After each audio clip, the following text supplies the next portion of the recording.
Sejumlah aktivis termasuk Direktur Lokataru Foundation, Del Pedro Marhen ditangkap usai demo yang terjadi pada akhir Agustus lalu. Penangkapan Del Pedro dan aktivis lainnya dinilai lemah secara hukum. Berikut cuplikan perbincangan di program Sapa Indonesia. Di tengah masyarakat kemudian dalam tanda kutip ini mereka dibilang kriminalisasi dan juga terburu-buru. Anda melihatnya seperti apa, Pak Usman? Ya, kami sudah mempelajari proses penangkapan tersebut dan kami berkesimpulan bahwa penangkapan itu menyimpangi kaidah-kaidah hukum acara yang benar, mulai dari surat penangkapan sampai dengan perlakuan aparat terhadap Del Pedro ketika dibawa ke Polda Metro Jaya. Nah, yang kedua, kami juga sudah mempelajari pasal-pasal yang dikenakan kepada Del Pedro dan kesimpulan kami buktinya sangat lemah.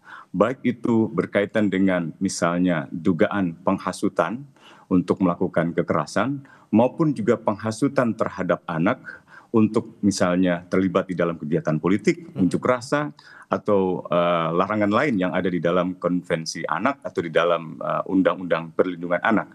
Dengan demikian kami meminta atau merekomendasikan kepada kepolisian daerah Metro Jaya untuk menghentikan penyidikan tersebut.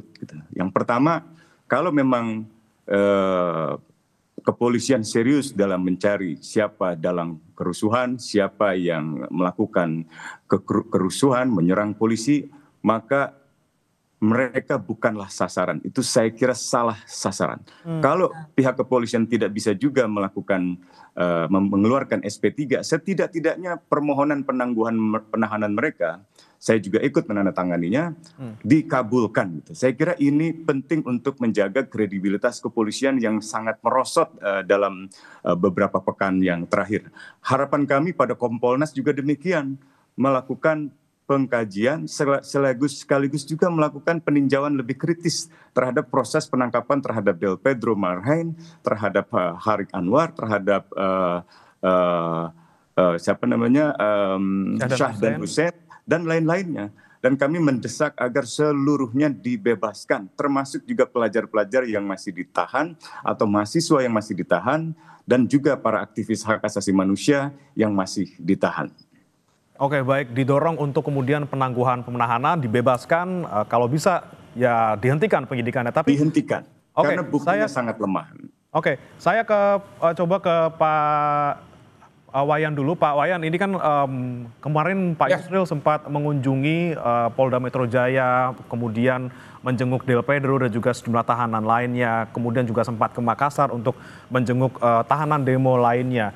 Tapi yang kemudian kita soroti kemarin ketika Pak Yusril ini bilang ya minta untuk dijalani proses hukumnya seperti itu. Anda melihatnya seperti apa dari pemerintah menanggapi mungkin suara-suara masyarakat yang menuntut untuk para aktivis ini dibebaskan seperti itu? Ya, mohon maaf kalau kita mau belajar dari negara maju dan kalau kita mau maju, kedatangan Pak Yusril dan Pak Oto itu sebenarnya harus bermakna besar. Apakah bermakna besar tergantung ketika beliau itu persiapan mengunjungi Del Pedro, ada nggak dalam pikiran mereka itu saya harus menegakkan demokrasi di negeri ini. Saya harus menegakkan kepastian hukum dalam pengertian yang adil. Kebersamaan di depan hukum. Yang ketiga, Pak Yusril ini kan orang pemerintahan. Adakah pikiran yang ketiga yang ada berkecamuk dalam dirinya bahwa eksekutif tidak boleh intervensi dalam perkara-perkara seperti ini? Jangan sampai polisi. Komisi untuk Orang Hilang dan Korban Tindak Kekerasan, Kontras, dan sejumlah aktivis HAM mengunjungi Direktur Lokataru Del Pedro Marhen dan beberapa rekannya yang ditahan di Polda Metro Jaya. Kunjungan ini juga merupakan respons terhadap penangkapan penyidik Polda Metro Jaya terhadap Del Pedro Marhen dan sejumlah aktivis. Menurut Kontras, tuduhan penghasutan pada sejumlah aktivis adalah tuduhan yang berpotensi merusak partisipasi anak muda dalam terwujudnya partisipasi publik yang baik. Kurang lebih kami di sini semua bersepakat bahwa tuduhan penghasutan yang dialamatkan oleh kepolisian kepada semua orang yang ditangkap gitu ya, termasuk Pedro, Muzaffar, Syahdan dan juga Harik Anhar adalah tuduhan yang terburu-buru dan tuduhan yang kemudian dapat merusak ke depannya masa depan partisipasi gerakan anak muda dalam mendorong kebijakan publik yang lebih baik di negara ini. Sementara, tim advokasi untuk demokrasi TAUD masih mengupayakan penangguhan penahanan terhadap Del Pedro Marhain yang ditetapkan sebagai tersangka kasus dugaan penghasutan aksi anarkis. Perwakilan TAUD Alif Fauzi mengatakan surat permohonan penangguhan telah diajukan ke penyidik.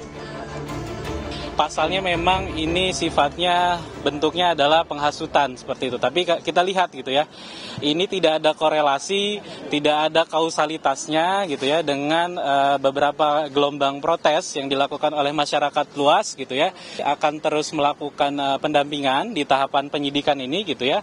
Mungkin coba juga menimbang beberapa hak yang memang diberikan kepada seseorang yang ditetapkan sebagai tersangka, yaitu salah satunya melakukan penangguhan penahanan atau mengajukan permohonan pra-peradilan gitu ya. Sebelumnya, Menteri Koordinator Bidang Hukum HAM Imigrasi dan Permasyarakat Yusril Iza Mahendra bersama wakilnya Otto Hasibuan menemui Direktur Eksekutif Lokataru Foundation Del Pedro Marhain yang ditahan di Polda Metro Jaya. Dalam pertemuan itu, Yusril mengatakan Del Pedro tetap bersikeras menyatakan tak bersalah. Meski demikian, Yusril mengatakan pihaknya akan memastikan bahwa proses hukum yang dijalani Del Pedro sudah sesuai prosedur. Dia mengatakan saya tetap berpendapat bahwa saya tidak bersalah. Ya, saya katakan kami menghormati itu. Walaupun polisi mengatakan cukup bukti, Anda mengatakan tidak cukup bukti, kita tunggu sampai pemeriksaan ini selesai dan kami harus memastikan bahwa Anda diperiksa sesuai ketentuan-ketentuan hukum acara pidana. Tidak ada pemaksaan, tidak ada kekerasan, dan pemeriksaan itu dilakukan secara fair, jujur, dan adil, dan didampingi oleh penasihat hukum.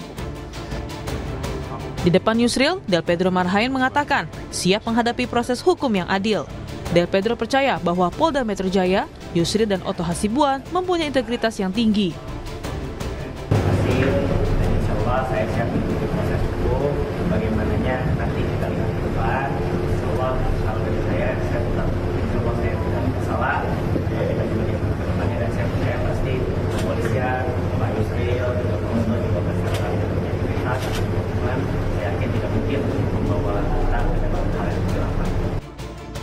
Del Pedro Marhain dan 5 orang lainnya ditangkap oleh polisi atas tuduhan provokasi dalam demonstrasi pada 25 dan 28 Agustus 2025 lalu.